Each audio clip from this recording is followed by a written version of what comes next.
The photo showed my entire family toasting champagne on a yacht in the Bahamas, while I sat in my Chicago kitchen staring at my phone screen.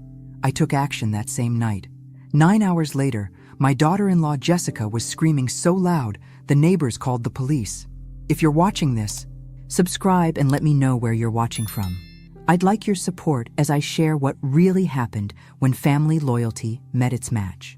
Let me take you back to how this all started, because sometimes the sweetest revenge comes from people who underestimate exactly who they're dealing with. It was December 28th when Jessica had cornered me in my own kitchen, her voice dripping with that fake sweetness she'd perfected over 3 years of marriage to my son Stephen. "Margaret, about the New Year's trip to Nassau, I'm so sorry, but there's just not enough space on the yacht. It's really more for younger people anyway, you know? All that dancing and late-night partying. You'd be miserable." I'd simply nodded and smiled, the way I'd been doing for years whenever Jessica decided what was best for me. "Of course, dear. I understand completely." The words tasted like ash in my mouth, but I'd learned to swallow them. "I knew you would," she'd gushed, already backing toward the door like she couldn't wait to escape my presence. "You're always so reasonable about these things. Stephen and I really appreciate how flexible you are." Flexible. That's what they called it when I quietly accepted being excluded from family events, forgotten at birthdays, left out of holiday plans. Flexible meant I never complained when Jessica scheduled Sunday dinners during my book club, or when she planned the grandchildren's birthday parties for times I couldn't attend. Flexible meant being grateful for whatever scraps of attention they threw my way. But that photo changed everything. There was Stephen, my son, laughing with his arms around Lily and Tyler, my beautiful grandchildren. There was Jessica's mother, Patricia, who I'd met exactly twice at awkward family gatherings. Jessica's sister, Caroline, with her 3 kids I barely knew existed. Even Jessica's cousin, Mark, and his girlfriend, people I'd never heard mentioned before this moment. 37 people on that yacht. I counted them twice. Then 3 times to be absolutely sure. 37 people who somehow fit just fine. But not me. Not the woman who'd raised Stephen alone after his father walked out. Not the grandmother who babysat every weekend for 2 years when money was tight. Not the mother-in-law who'd bitten her tongue through countless passive-aggressive comments about my cooking, my clothes, my very existence. I studied every face in that photo, memorizing the joy I'd been deemed too old to share. The sunset behind them painted everything in shades of gold, like a perfect postcard from the life I wasn't allowed to live. That's when I set my phone down very carefully and walked to my study. The room that Jessica had never been allowed to enter, the one she assumed was just storage for my late husband Robert's old papers and outdated furniture. If only she knew what those papers actually contained. I opened my laptop and began typing. By morning, I owned 49% of Brennan & Associates Marketing, the agency where Jessica was senior partner. By noon, I'd scheduled a comprehensive audit for January 2nd. But that was just the beginning of what would become the most satisfying week of my life. The morning after I saw that photo, I woke up at 5 a.m. with the kind of clarity I hadn't felt in years. For the first time since Robert died 3 years ago, I had a purpose that had nothing to do with being the perfect grandmother or the agreeable mother-in-law who never caused trouble. I made coffee in my favorite mug, the cheerful yellow one Jessica always said was too bright for company, and sat in Robert's old leather chair. Everything in my house was wrong, according to Jessica. The curtains were too heavy, the furniture too traditional, my cooking was a bit old-fashioned for modern palates.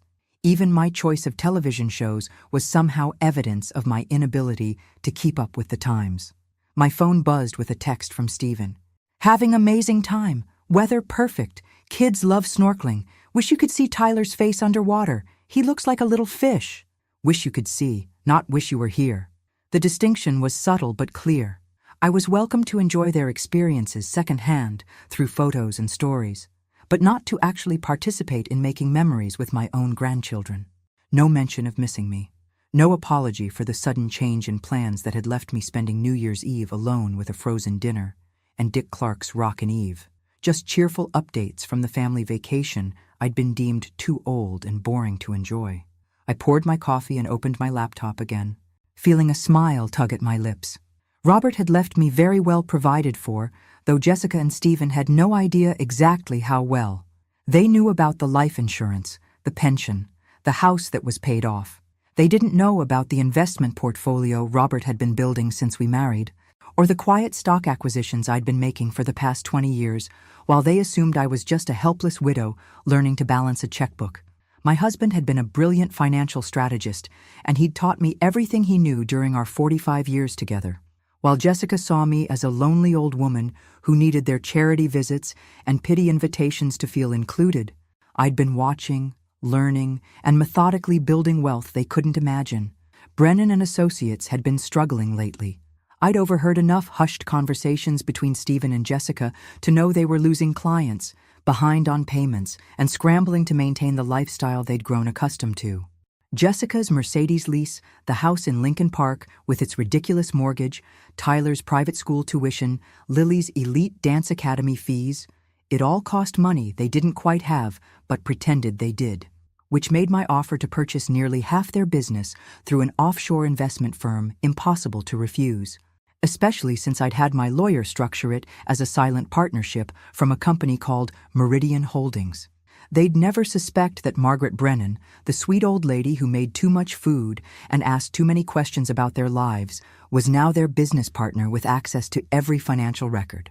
The irony was absolutely delicious. Jessica, who'd spent 3 years telling me I didn't understand modern business or technology, had just sold me control of her professional life without even knowing it. The audit was scheduled for January 2nd. But I wasn't waiting for others to uncover what I suspected about Jessica's business practices. I'd been married to an accountant for 45 years. I knew how to read financial statements, and I definitely knew when numbers didn't add up the way they should. It took me exactly 6 hours of reviewing Brennan and Associates' books through my new partner access to find the first major discrepancy.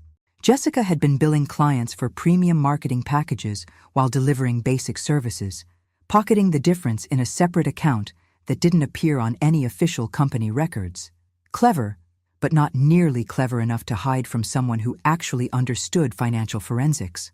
By New Year's Eve, while my family was presumably dancing under tropical stars without a thought for the grandmother they'd left behind, I'd discovered 3 different schemes Jessica had been running for over 18 months.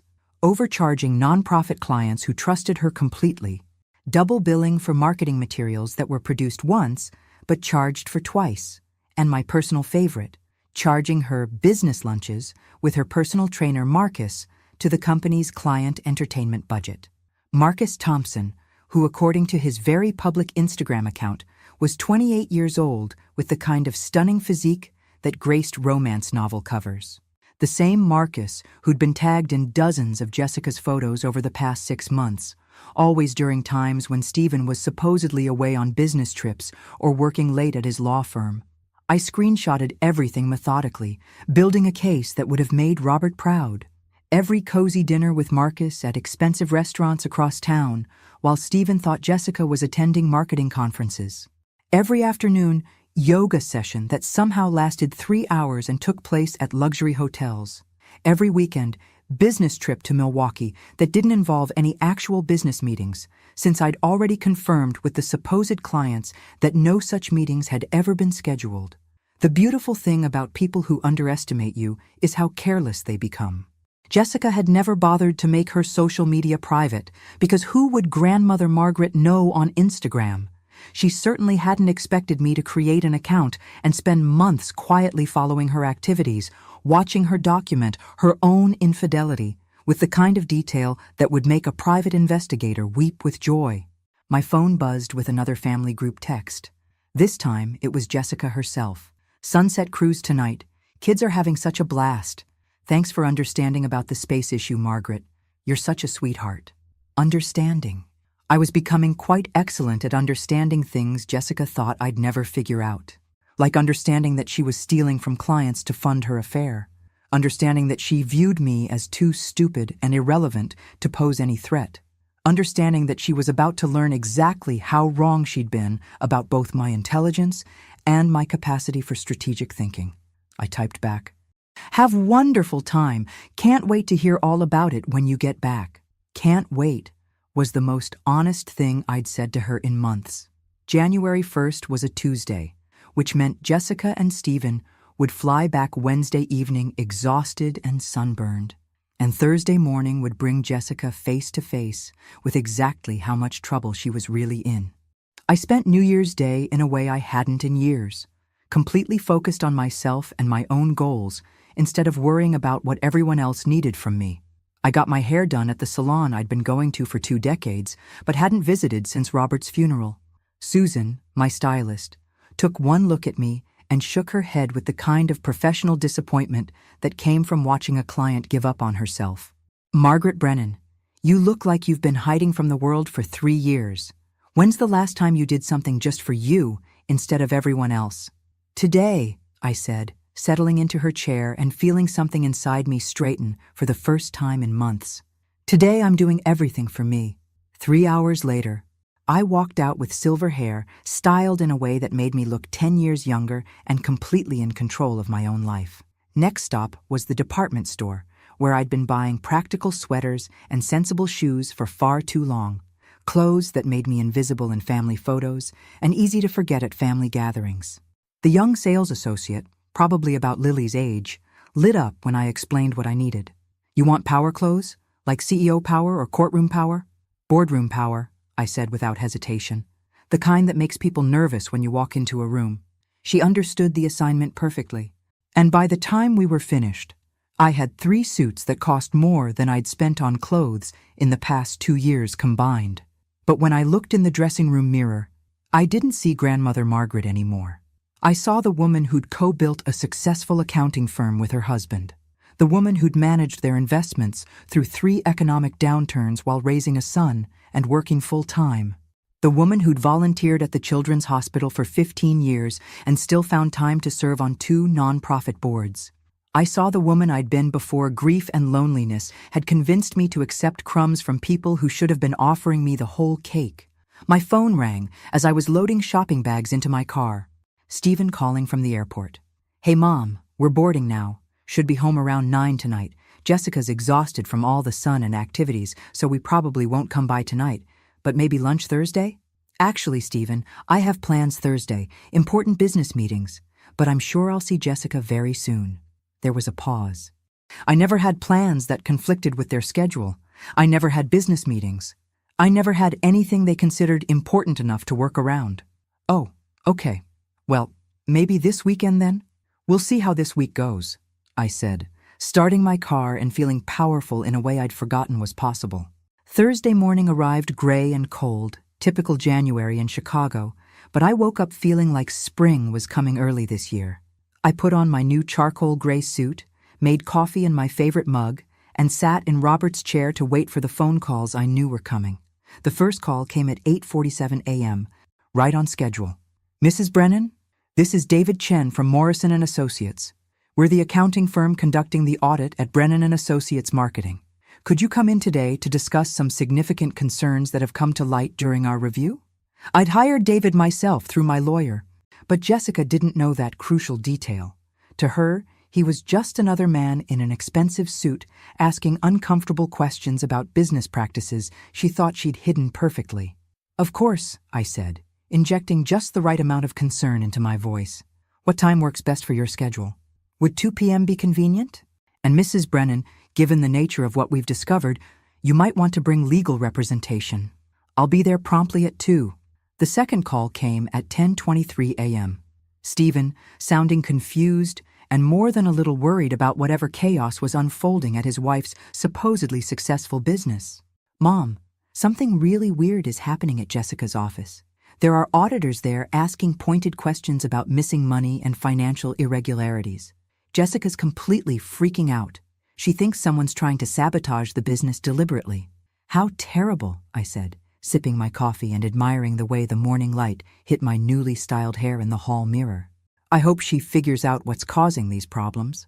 She's convinced it's some kind of mistake or misunderstanding. The auditors are asking about phantom clients and doctored invoices, but Jessica said she's never seen anything like what they're describing." That was interesting and completely predictable. Jessica was already preparing her innocent victim act, claiming complete ignorance about financial irregularities she'd personally created and managed for over a year. Classic Jessica, blame everyone else when consequences finally arrived at the door. These things usually work themselves out, I said, with the kind of calm wisdom that came from knowing exactly how this particular situation would resolve. I'm sure Jessica will handle everything professionally. After Stephen hung up, I spent the morning preparing for the afternoon's performance. I'd be playing the role of concerned business partner, shocked and disappointed to discover my investment had been placed in such an ethically questionable enterprise. At 1:30 p.m., I drove to the downtown office building that housed Brennan and Associates, a gleaming tower that probably cost more per month in rent than most people earned in salary. I'd never been there before. Jessica had never invited family to see her workplace. Too personal, she'd always said. Now I understood the real reason for her secrecy. The offices were impressive in exactly the way that screamed desperation rather than success. Expensive furniture that looked like it belonged in a magazine. Original artwork that probably cost more than my car. Floor-to-ceiling windows overlooking Grant Park. All funded by money, Jessica had been systematically stealing from clients who trusted her with their marketing budgets and business dreams. David Chen was waiting for me in the conference room, looking appropriately serious and professional. Behind him sat Jessica, her vacation tan now looking more like the color of panic and embarrassment. Stephen was there too, holding Jessica's hand like she was the victim instead of the perpetrator of whatever was unfolding. "Mrs. Brennan," David said, standing as I entered and giving me the kind of respectful nod that successful women recognize. "Thank you for coming on such short notice." Jessica looked up at me with red-rimmed eyes that I suspected had more to do with fear than genuine emotion. "Margaret, what are you doing here? Did Stephen call you to come support us?" I took the seat directly across from her and opened my new leather briefcase, a lovely piece I'd bought specifically to match my transformation from invisible grandmother to serious businesswoman. "Actually, Jessica," I said with a smile that felt like victory, "I'm here as your business partner." The silence in that conference room was absolutely beautiful, the kind of perfect quiet that comes right before everything changes forever. Jessica's mouth fell open like a fish gasping for air on a dock.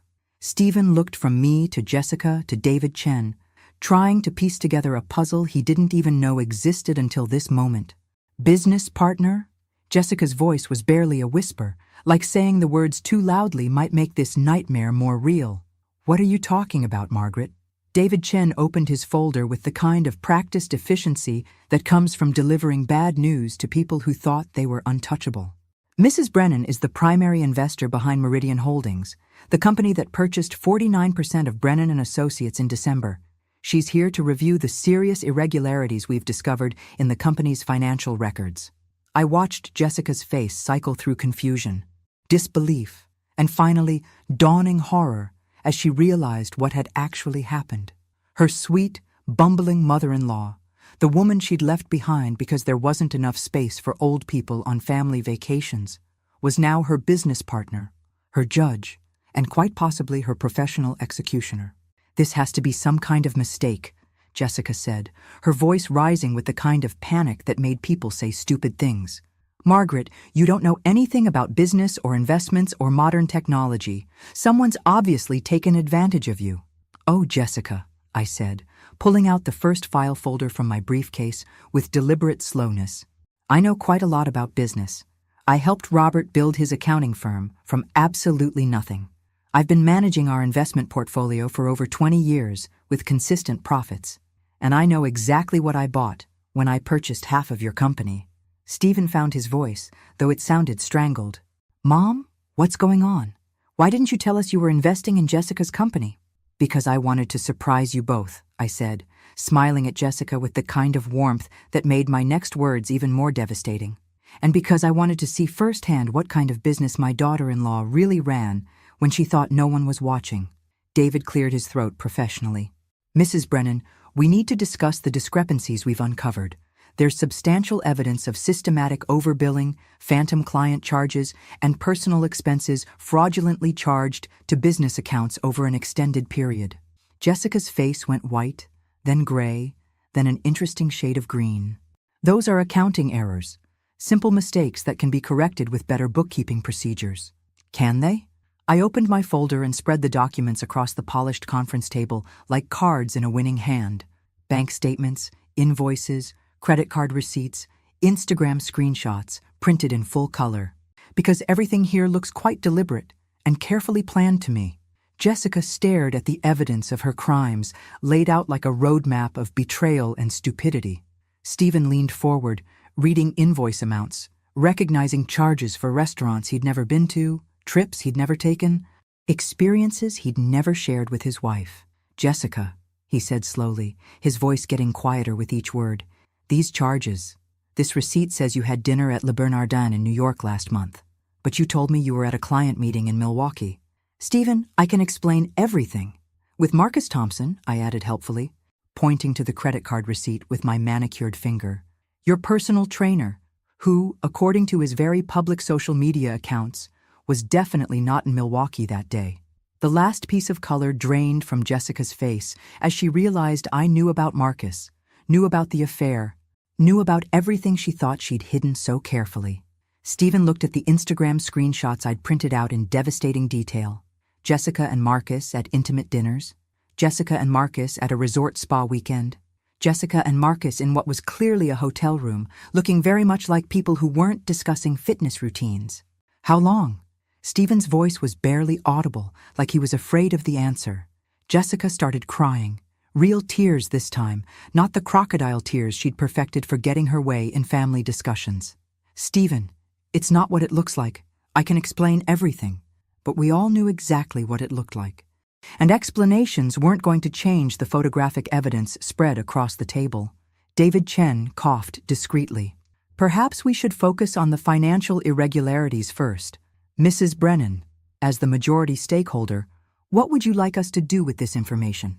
I looked at Jessica, remembering every dismissive comment, every excluded invitation, every time she'd made me feel like I was too old, too irrelevant, too much trouble to include in my own family's life. Every time she'd patted my hand and told me I wouldn't understand modern things, modern business, modern life. I think, I said carefully, savoring each word, we need to discuss Jessica's immediate resignation from the company she's been systematically embezzling from. And then we need to talk about restitution for the clients she's defrauded. Jessica's sobs echoed off the conference room walls, but all I could hear was the sound of 37 people laughing on a yacht I'd been deemed too old to enjoy. Jessica's attorney arrived 40 minutes later, a sharp-dressed woman named Patricia Wells, who clearly specialized in damage control for wealthy clients who'd made spectacularly bad decisions. She took one look at the evidence spread across the conference table, and her professional smile flickered for just a moment before she regained her composure. My client admits to some bookkeeping irregularities, she began, setting down her briefcase with the kind of confidence that came from charging $500 an hour. But these appear to be honest mistakes that can be rectified through adjusted payments and improved oversight procedures.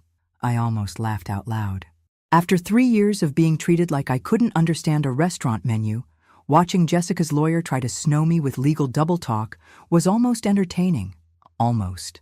Honest mistakes, I repeated, pulling out another folder I'd prepared specifically for this moment. Like honestly mistaking client funds for personal vacation money, or honestly mistaking business dinners for romantic getaways with employees young enough to be your son. Stephen was staring at Jessica like he'd never seen her before, like she was a stranger wearing his wife's face.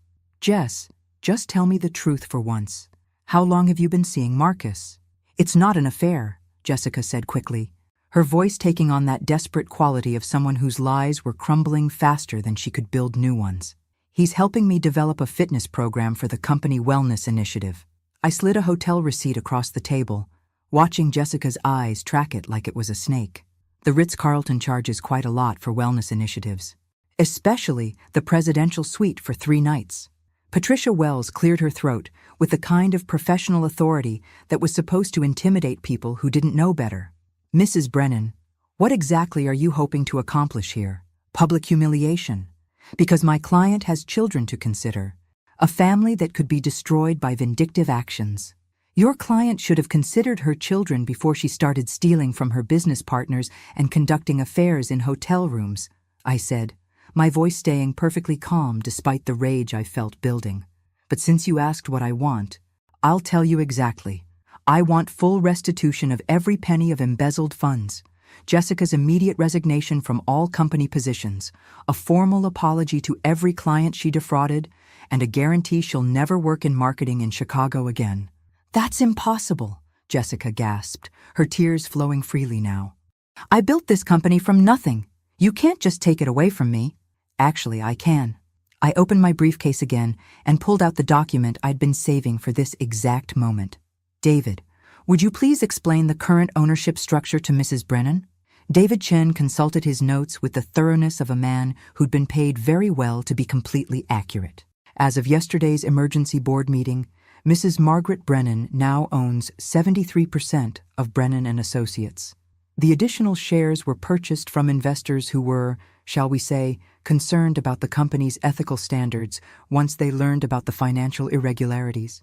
Jessica's face went from white to green, like she was about to be physically sick. You bought out the other investors? How is that even possible? People don't like working with thieves, Jessica. Amazing how quickly they wanted to sell their shares once they understood what kind of person you really are and what you'd been doing with their money. Stephen stood up abruptly, walking to the window like he needed air, his shoulders shaking with what might have been rage or grief or both. Patricia Wells tried a different approach, her voice taking on a more conciliatory tone. Mrs. Brennan, surely we can reach some accommodation that doesn't involve destroying a family? Think about the children who will suffer if this becomes public. The family was destroyed the moment your client decided I wasn't worth including in it, I said, my voice carrying 3 years of accumulated hurt and anger. I'm just the cleanup crew. The next morning, I was having coffee in my kitchen, enjoying the first peaceful breakfast I'd had in months, when Stephen arrived unannounced, looking like he hadn't slept in days. Which was probably accurate, given that Jessica had spent the night at her sister's house and he'd been left alone with 2 confused children and the wreckage of his marriage. Mom, we need to talk. Of course, sweetheart. Coffee? I poured him a cup without waiting for an answer, noting how his hands shook slightly when he reached for it. He sat at the kitchen table where he'd eaten breakfast for 18 years before college, back when life was simpler and I was just his mother instead of his wife's nemesis. I don't understand any of this. When did you become this person? Which person would that be? The person who secretly buys companies and destroys marriages. The person who plots revenge like some kind of corporate assassin. His voice was raw with exhaustion and grief and something that might have been betrayal. I poured my own coffee and sat across from him, studying his face and seeing so much of his father in the set of his jaw when he was upset. I became this person when your wife decided I was too old and irrelevant to include in family vacations. I became this person when she spent 3 years treating me like a burden she had to tolerate instead of family she chose to love. So you decided to ruin her life? I decided to stop letting her ruin mine. I reached across the table and took his hand, feeling how cold his fingers were. Stephen, I found out about Marcus and the embezzlement because I was investigating why she excluded me from the trip. I was trying to understand if I'd done something wrong to deserve being left behind. He was quiet for a long moment, staring into his coffee like it might have answers. The money stuff. Is it really as bad as it looks? Could she go to jail? Worse than it looks. She's stolen over $200,000 from clients over the past 18 months. Some of them are small non-profits who trusted her with their entire marketing budgets. She could absolutely face criminal charges. Stephen put his head in his hands, and I could see the moment when the full reality hit him. What about Lily and Tyler? How do I explain to my kids that their mother is a thief and a cheat? You tell them the truth in age-appropriate ways. You protect them from adult problems while being honest about adult consequences. You focus on being the parent they can count on. Jessica wants to fight this. Her lawyer thinks they can prove you manipulated the situation to hurt her deliberately, that this is all about revenge instead of justice. I sipped my coffee, thinking about how to respond in a way that would help my son understand. Stephen, do you remember when you were 12 and you stole money from my purse to buy comic books? Yeah, but what does that have to do with, do you remember what I told you when I found out? He was quiet, then nodded slowly. You said that stealing wasn't wrong because I got caught. It was wrong because I did it in the first place. Jessica didn't get caught doing something wrong. She got caught doing something illegal that hurt innocent people. There's a significant difference. My phone buzzed with a text from Jessica. "Margaret, please don't destroy my family over a misunderstanding. The children need stability more than anything right now." I showed Stephen the message. "What do you think I should say to that?" "I think," he said slowly, his voice getting stronger, "you should ask her where her concern for the children was when she was having an affair and stealing money to pay for it." I was proud of my son in that moment. He was still hurting, still processing the betrayal, but he was seeing clearly through Jessica's manipulation. "The company will survive this," I said. "The clients will be repaid every penny. The employees will keep their jobs. But Jessica's days of calling the shots in this family are completely over." Friday brought Jessica's counterattack, and I had to admire her strategy even as I prepared to demolish it completely. She arrived at my house at 7 a.m. with Lily and Tyler in tow, clearly hoping their presence would prevent me from speaking plainly about her crimes and character. "Margaret," she said, her voice dripping with wounded dignity as she stood on my front porch, "I've come to apologize for any misunderstandings about the business finances. Stephen and I would like to work this out as a family, the way families should."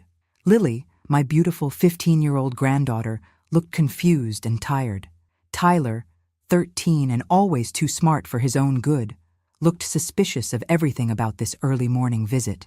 "Grandma," Lily said, "Mom says you're upset about some business stuff and that's why Dad slept in the guest room last night. Can't you guys just work it out like adults?" Jessica shot me a look that clearly said, "Try explaining embezzlement and adultery to a teenager, you heartless old witch." "Sweetheart," I said carefully, "sometimes adults make poor financial and personal decisions that hurt other people. When that happens, there are consequences that can't be avoided just because we want things to go back to normal." Tyler frowned, his analytical mind already working on the problem. "What kind of poor decisions?" Jessica jumped in quickly, her voice honey-sweet with maternal concern. "Nothing that can't be fixed with better communication and oversight. Just boring business stuff that adults sometimes disagree about."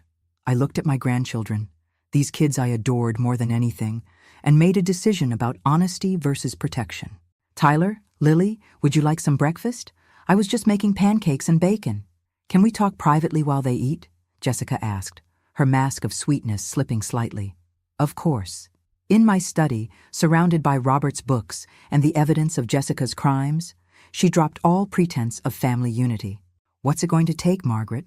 Money? A public apology? What do you want to make this go away?" "I want you to stop lying to your children. I'm protecting them from adult problems. You're protecting yourself from consequences." I sat behind Robert's old desk, feeling his strength supporting me from beyond the grave. "You want to know what I really want, Jessica? I want you to understand that actions have consequences. Fine. I made some mistakes. I'll pay back the money and end things with Marcus." "With what money? The funds you embezzled are gone. Spent on hotel rooms and jewelry and maintaining a lifestyle you couldn't afford on your actual salary." Jessica's mask finally slipped completely, revealing the rage underneath. "You sanctimonious old witch. You think you're so perfect, sitting in your dead husband's chair, judging everyone else's life choices." "There it is," I said softly. "The real Jessica, the one who's been hiding behind fake sweetness for 3 years. You want to know the truth? Want to? Stephen felt sorry for you. You were this pathetic widow who couldn't figure out how to live without someone taking care of her every need. We included you out of pity. Each word was designed to wound, and 3 years ago they would have destroyed me completely. But 3 years ago, I hadn't discovered my own power or learned to value myself independent of their approval. Are you finished? We gave you purpose, Margaret. Without us, you're just a lonely old woman with too much time and money and nothing meaningful to do with either." I opened my laptop, pulling up the document I'd prepared for this exact moment. "Speaking of money, would you like to see your final severance package?" The screen showed exactly what Jessica would be walking away with. Nothing. No severance, no benefits, no references, no future in Chicago marketing. Just a lawsuit if she tried to work anywhere in the city. "You can't do this to me. Actually, as the owner of 73% of the company, I can do exactly this and more." From the kitchen came the sound of my grandchildren laughing at something on their phones. Normal kids dealing with an abnormal situation created entirely by their mother's choices. Those children are going to need therapy because of what you're doing to this family, Jessica said. No, I replied. They're going to need therapy because of what you did to this family. I'm just making sure they understand the difference between actions and consequences. Sunday afternoon brought the surprise I hadn't been expecting, though perhaps I should have seen it coming. Jessica arrived with Marcus Thompson, her personal trainer turned affair partner, and two people I didn't recognize, a man in an expensive suit and a woman with a professional camera. Margaret, Jessica announced like she was delivering a subpoena, I'd like you to meet my attorney, James Morrison and Patricia Wells from Channel 7 News. We're here to discuss your elder abuse situation. I was still in my gardening clothes, having spent the morning planting bulbs for spring flowers I might actually be around to enjoy now that I had reasons to look forward to the future. How interesting. What's the occasion?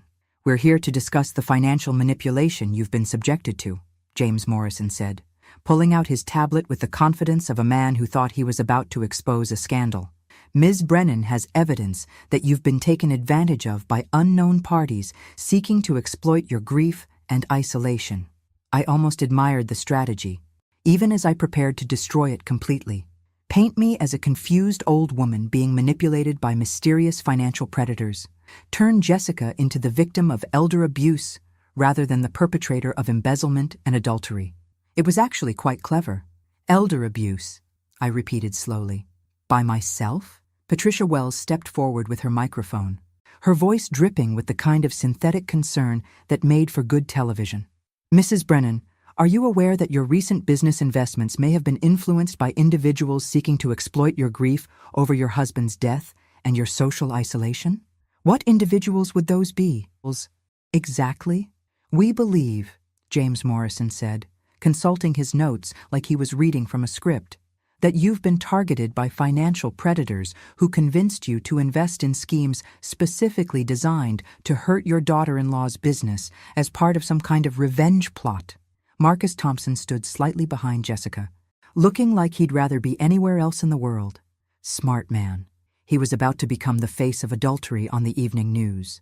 So your theory, I said slowly, letting my amusement show, is that I'm too stupid to manage my own money or make my own decisions. Not stupid, Patricia Wells said in her most sympathetic television voice. Vulnerable, grieving, possibly suffering from early cognitive decline that makes you susceptible to manipulation by unscrupulous individuals. That was the moment I realized Jessica had made her biggest mistake yet. She was so desperate to avoid responsibility that she was willing to publicly humiliate me on television, to paint me as a senile old woman who couldn't be trusted with her own checkbook. Would you like to see some of my financial records? I asked sweetly, to help determine if I'm competent to make my own investment decisions? Jessica looked triumphant, like I was about to hang myself with my own rope. She had no idea what I was about to show them. I went inside and returned with my laptop and a folder I'd prepared for exactly this moment. Patricia, you might want to keep that camera running for this. I opened the laptop and turned it toward them. This is my investment portfolio, managed entirely by me for the past 20 years. Current value, $4.8 million. Jessica's triumph began to falter as the numbers sank in. These are my tax returns for the past 5 years, showing consistent profitable trading and business investments. And this, I pulled out the final document with flourish, is the psychological evaluation I had done last week by Dr. Sarah Chen at Northwestern, confirming that I have no cognitive impairment whatsoever. James Morrison's confidence evaporated like morning dew. Mrs. Brennan, we were simply concerned about your welfare. Were you concerned about my welfare when your client embezzled $247,000 from her business partners? Or when she used company funds to pay for hotel rooms where she conducted her affair with Mr. Thompson here? Patricia Wells looked at her camera operator, who was still filming everything. Are you planning to interview Mr. Thompson about his role in this story? I asked innocently, because I have some very interesting documentation about their relationship that might interest your viewers. Marcus finally spoke up, his voice tight with panic. Jessica, you said this would be simple and straightforward. Shut up, Marcus, Jessica snapped, her composure cracking completely. Did you tell Mr. Thompson that your marriage was over and you were just waiting for the right time to file for divorce? I asked sweetly. Because according to my son, That conversation about ending the marriage never actually happened. Patricia Wells lowered her microphone, suddenly much less interested in this story. I think we need to verify some additional facts before we proceed with any broadcast. Jessica realized her nuclear option had just exploded in her face, leaving her more exposed than ever. 6 months later, I was sitting on my back deck watching my granddaughter Lily practice guitar while Tyler worked on homework at the patio table, both of them completely comfortable in my home in a way they'd never been when Jessica controlled their access to me. Stephen was at the grill, making dinner for our new Sunday tradition, family meals at Grandma's house where nobody got excluded for being too old or inconvenient. The business was thriving in ways it never had under Jessica's leadership. Turns out that when you remove embezzlement from your operating costs and focus on actually serving clients instead of stealing from them, profit margins improve dramatically. I'd hired an excellent general manager named Patricia Chen, no relation to Dr. Chen, and kept all the talented employees who'd been carrying Jessica's workload for years while she was busy conducting her affair. Jessica had moved to Denver with Marcus, apparently convinced that following a disgraced marketing executive across the country was better than staying in Chicago, where everyone knew exactly what kind of person he'd chosen to involve himself with. They'd lasted exactly 3 months before he'd moved on to someone without legal baggage and criminal investigations. Jessica was now working at a small agency that specialized in social media for local restaurants, a significant step down from her previous position, but probably appropriate, given her skill set and reputation. Stephen had been awarded full custody of the kids after Jessica failed to show up for 2 consecutive custody hearings, apparently too busy trying to rebuild her life in Colorado to fight for her children. The kids had adjusted to the new arrangement better than anyone expected, possibly because they were finally living in an environment where adults told the truth and kept their promises. "Grandma," Tyler called out, looking up from his algebra homework. "Mom texted again. She wants to video call tonight to talk about my birthday next month." "What did you tell her?" "That I have plans, which is true. We're finishing that 1,000-piece puzzle after dinner, and I'm not missing that for anything." Stephen looked up from the grill, his face showing the kind of peace that came from no longer living with lies and manipulation. "You don't have to avoid talking to her, buddy. I know this situation is complicated for you kids." "It's not complicated, Dad. She lied about everything important and stole money from people who trusted her. Now she's sad that there are consequences for her choices." Tyler shrugged with 13-year-old logic that cut straight to the heart of things. "Grandma taught me that actions have results, and you can't avoid results just because you don't like them." I'd found my purpose again, not as the peripheral family member grateful for whatever crumbs of attention they threw my way, but as the matriarch who set standards and maintained them. The woman who'd co-built a successful business, raised a good son despite his father's abandonment, and refused to disappear quietly when inconvenient people decided she was irrelevant to their lives. My phone buzzed with a text from David Chen, my lawyer who'd become a dear friend through all of this. "Final restitution payment processed. All clients have been fully repaid with interest." "Good news?" Stephen asked, noting my smile. "The best possible news. Justice completed, accounts balanced, and everyone made whole." As the sun set over my garden, the garden I now had time to properly tend because I wasn't spending all my energy begging for acceptance from people who'd already decided I wasn't worth their time, I thought about that photo from the yacht. 37 people who'd fit just fine without me, laughing and celebrating while I sat alone in my kitchen. I'd been devastated by my exclusion at the time, but now I understood it had been the greatest gift Jessica could have given me. Being left behind had forced me to remember who I was when I wasn't busy being who everyone else needed me to be. It had reminded me that I was a person of value independent of their approval or inclusion. Lily finished her song and looked up expectantly, her face glowing in the evening light. "How was that, Grandma? I've been practicing that piece for weeks." "Perfect, sweetheart.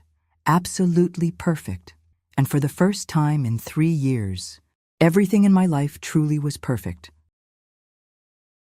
Thanks for listening. Don't forget to subscribe and feel free to share your story in the comments. Your voice matters.